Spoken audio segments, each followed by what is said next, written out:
Hi, and thanks for joining this conversation. We wanted to quickly introduce ourselves before we dive into how this conversation came about, what we found from the questions we asked, and how we would like to move forward. So I'm Becca Fung, and with me is Laura Gull, Ben Braxley, and James Spencer. We hail from California, Massachusetts, and even Mountain Time in Colorado.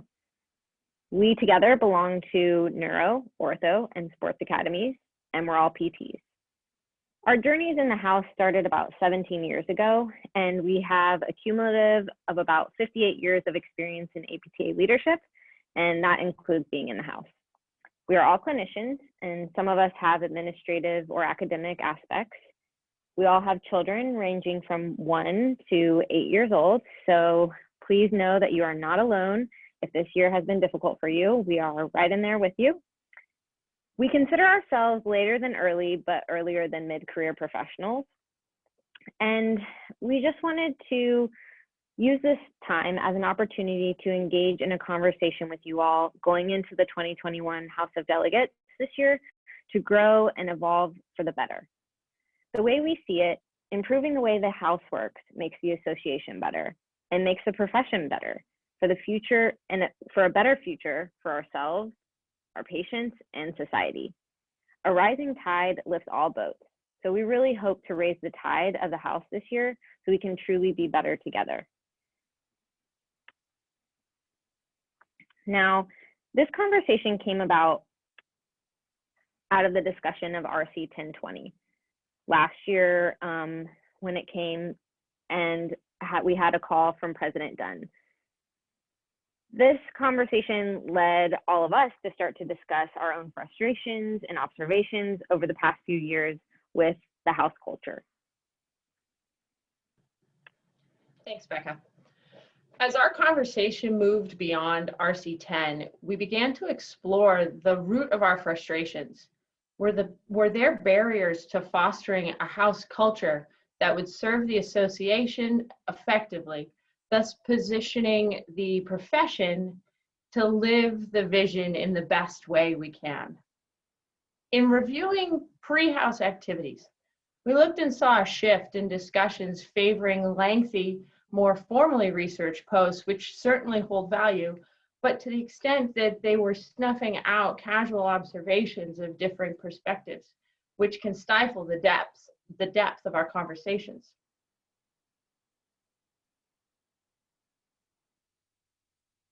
Diversity is its own overarching issue, and we saw it reflected in the voices and opinions heard in the discussions.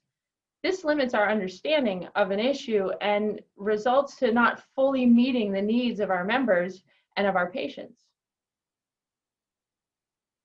Efficiency has certainly been highly regarded on the floor of the House recently, but was the pressure to check the box at risk of outweighing the quality with which we disposed of each motion?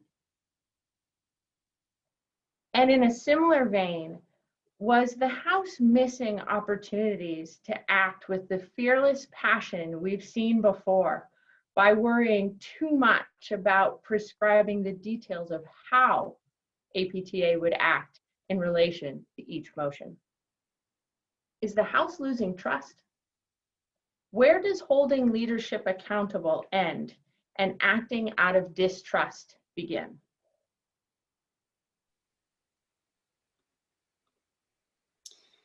We had lots of questions and some really wonderful conversations coming up with what we thought might be the answers to those questions. But we didn't want to just ask these questions amongst ourselves. We wanted to take these questions outside of our bubble. We wanted to ask other delegates, maybe delegates that didn't feel comfortable speaking on the floor, but we also wanted opinions outside of the House of Delegates. We wanted to ask these questions in an egalitarian, open source way and see what answers would come back to us. But first, feel like I need to give everyone a disclaimer. We are not researchers. We're clinicians, we're parents of young children, we're passionate professionals who love the House of Delegates and love APTA.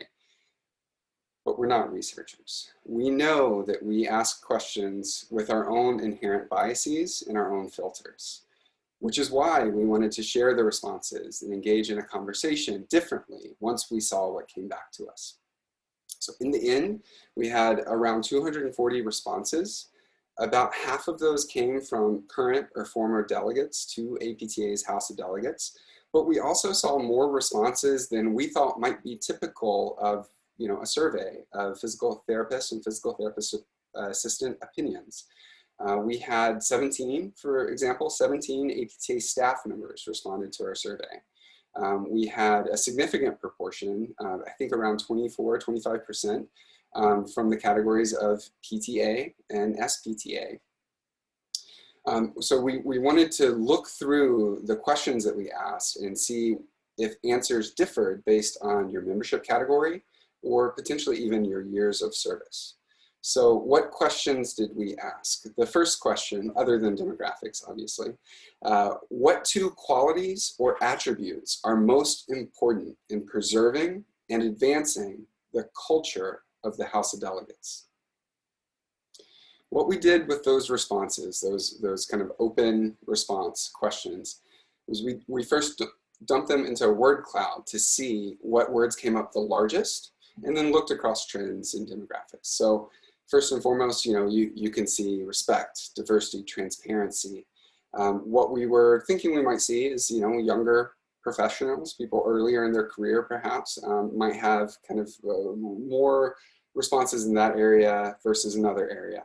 We didn't necessarily see that, but we also did other types of analyses with the responses. In terms of search word relevance, we saw that open-mindedness and critical thinking were the top 2 from this data. The second question that we asked, aspirationally, what 2 qualities or attributes would you like to best describe the dynamic between the House of Delegates and the APTA Board of Directors? We saw kind of a tighter scatter of responses. There were fewer words submitted, but the words that came out first and foremost, collaboration, collaborative, communications, respect. When we did our secondary analysis of term relevance, the top 2 were collaboration, not surprisingly, and mutual respect. This was a clear theme within the data. But to look more deeply at the themes that we felt kind of rose to the surface of the data, I'll hand off to James Spencer. But before I do, I just want to highlight that all of our data, minus the names and email addresses, are available on the Northeast District website of the California Physical Therapy Association. The address is on the page now. You're free to go there and play with this data as much as you want. We'd love to hear your thoughts on what we missed or what you see that maybe we didn't. Thanks, Ben. I'm going to talk a bit about the open responses we got, which we had over 200 of, so that they offered us a ton of information. And because we asked about that relationship earlier in the survey between the House and the Board of Directors, we had a lot of responses about that. So if you do go to that link that Ben shared, that's an interesting part to dig through, what people think the board should be taking up versus the House of Delegates, and seeing the variety there and what people think we should be doing as work.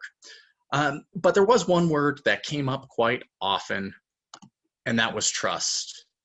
And specifically, that the House of Delegates should trust the Board of Directors that it has elected.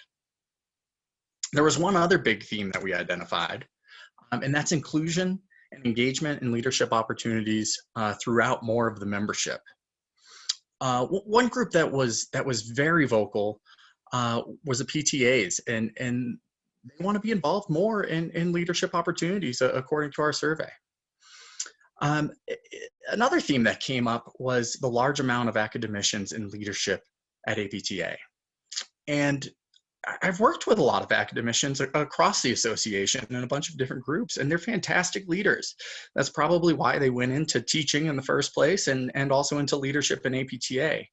But as a whole, we need more diversity across our profession in our leadership, whether that means clinicians or business owners or managers or people on atypical career paths. If we can do things within our different components to grab people from those different career paths, then I believe we're going to be a stronger association. One of the things that comes to my mind as one of the major obstacles in engaging these people is the large jobs that we're giving people in leadership. The time commitments for volunteer leaders are at times oppressive. So if we can look at the jobs that we have available in our components and throughout our association and see what we can do to make those jobs smaller and spread out the work among more, I believe we can have a stronger association. Here was a quote that really struck me from our survey that I wanted to share with everybody. Too few voices of color. White people in power do not make enough room for people of color.